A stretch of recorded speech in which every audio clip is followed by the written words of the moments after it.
Chinese court issues first decision on AI copyright infringement.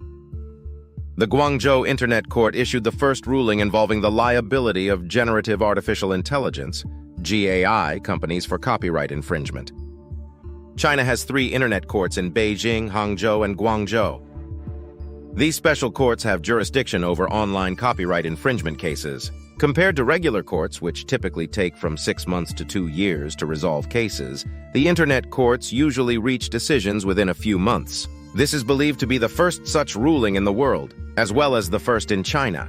The case involved GAI images of Ultraman based on prompts inputted by the plaintiff. The plaintiff in the case was Shanghai Character License Administrative Company Limited, SCLA, which holds the exclusive rights to the intellectual property attached to the Ultraman series. The defendant was an unnamed AI company that operates a website that creates GAI images. It does this using an AI model provided by an unnamed third party. This third-party tool was connected to the defendant's site via an application programming interface, API.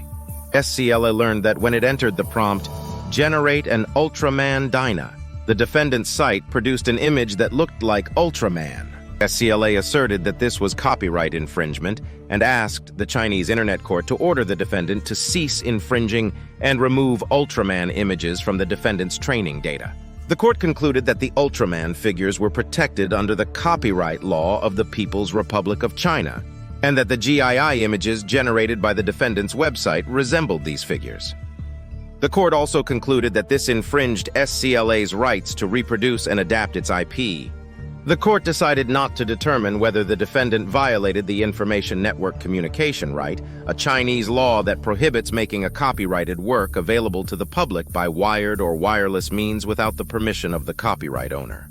Also, since the defendant's website didn't actually train the GAI tool it used, the court couldn't order it to remove the Ultraman training data, and the third-party website that used the Ultraman images in its training data wasn't a party to the lawsuit. China's interim measures for the management of generative artificial intelligence services came into force in August 2023.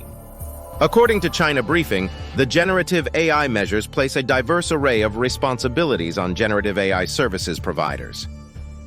These encompass aspects such as AI governance, training data requirements, tagging and labeling standards, data protection protocols, and safeguarding user rights.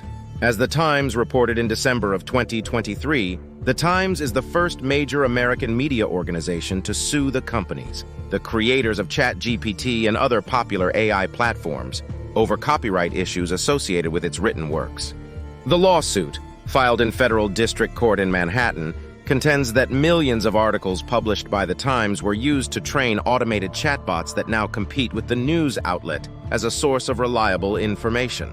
Much of the emerging GAI industry was built on the expectation that using copyrighted material as training data is within the scope of fair use under copyright law. As these cases make their way through court systems in the US and abroad, the validity of this assumption will be tested.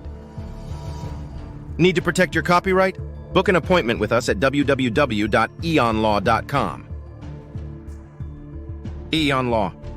Unleashing genius.